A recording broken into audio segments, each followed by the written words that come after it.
stupéfiants prohibés au Gabon d'une valeur de près de 200 millions de francs CFA, saisis entre les mains d'une trentaine de trafiquants de cocaïne qui ont été interpellés à Libreville par les agents de la Direction générale des services spéciaux. Au nombre des indélicats figurent 8 individus de nationalité gabonaise et 20 autres de nationalité nigérienne, tous de la trentaine révolue et pour la plupart des récidivistes connus des services judiciaires. Oui, je me trouvais parce qu'on m'a attrapé avec la drogue. C'est caillou. Il y a un petit qu'on m'a appelé parler ensemble. Bon, il m'a vu que le grand que j'ai toujours avec lui en voyage. Est-ce que j'ai connu quelqu'un que je peux avoir le chercher du petit? Sauf que non, si tu me je peux avoir mon bout de pain et sans problème. Ce conseil m'a remis qu'en soit mine. Pour aller chercher le marchandise. Des arrestations diligentées par les autorités de la transition au Gabon au regard de la montée du grand banditisme orchestré par des gangs dans la plupart des grandes villes du pays depuis des décennies.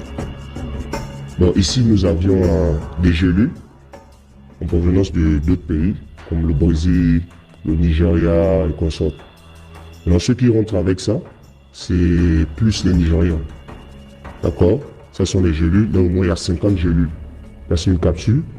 Et ça, ils la vendent à 250 000. Ici, on peut se retrouver avec plus de 60 capsules. Et après ça, ils vont faire maintenant des coupes pour vendre aux détaillants. Les détaillants viennent récupérer la capsule. Après, les détaillants découpent la capsule. Ça nous sort maintenant ce qu'on appelle le bac. On a un bac de 10 000 francs. Donc là, nous avons une marchandise en bac, déjà prêt à aller sur le terrain, à aller vendue. On se retrouve avec plus de 4 à 5 millions. Si ça c'est la white, ce qu'on appelle le caillou. Ça c'est le champ, ce qu'on appelle le tabac.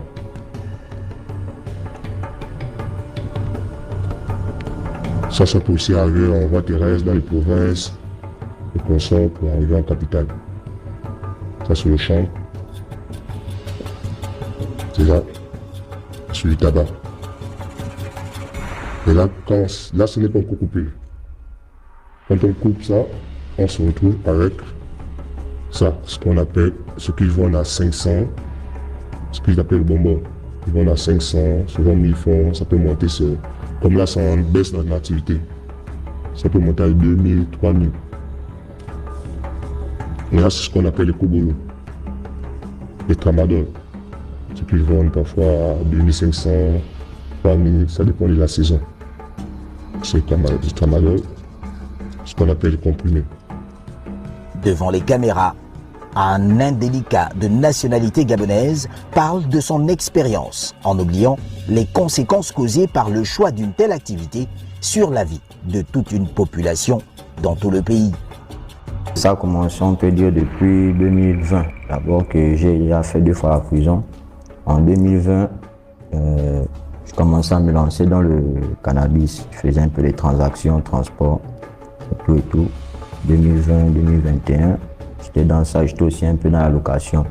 2022, suite à une descente de la BAC et là-dessus à mon quartier, puisque j'avais un bar, j'ai été interpellé avec des amis, on était en train de fumer, donc j'ai été déféré à la prison centrale de Libreville. C'est maintenant de là-bas que j'ai rencontré un sujet nigérien, j'espère expliquer vous. Comme ça se passe en prison, on a familiarisé, il m'a parlé de la drogue, dit ok, petit laisse, les histoires de change, tout ça là, ça va t'attirer les problèmes et tout et tout et tout. Ce que j'ai fait 1 mois là-bas, je n'ai pas mis longtemps. Lorsque je suis sorti, il est sorti après 2 mois, on s'est revus. Et par son canal que j'ai commencé à me lancer dans ça. Comment parviennent-ils à écouler ces drogues au Gabon? Qui sont les principaux complices? Voici autant de questions, souvent restées sans réponse, mais qui trouvent une explication grâce à l'efficacité des services de renseignement gabonais. Normalement dans ce business, je suis la croix de transmission entre la personne qui fait venir la marchandise et ceux qui vendent. Je suis en contact avec celui qui fait venir le produit et moi je donne ça au vendeur. On communique via WhatsApp. Un vaste réseau de trafiquants de drogue démantelé. Mais comment ces drogues arrivent au Gabon? Donc le boss, c'est celui qui remettra la drogue à un transporteur. C'est comme ça que commence le schéma. Donc le transporteur, lui, il a 3 moyens d'acheminer. Soit par la voie maritime. Donc ici, la voie maritime, ça concerne plus les ports, les grands ports. Si ce n'est pas par la voie maritime, ce sera alors par la voie aérienne, via l'aéroport de Libreville. Ce qui sera privilégié ici dans le cas de l'aéroport, ce seront surtout les vols de nuit. Car les vols de nuit font en sorte que la sécurité est un peu moins stricte.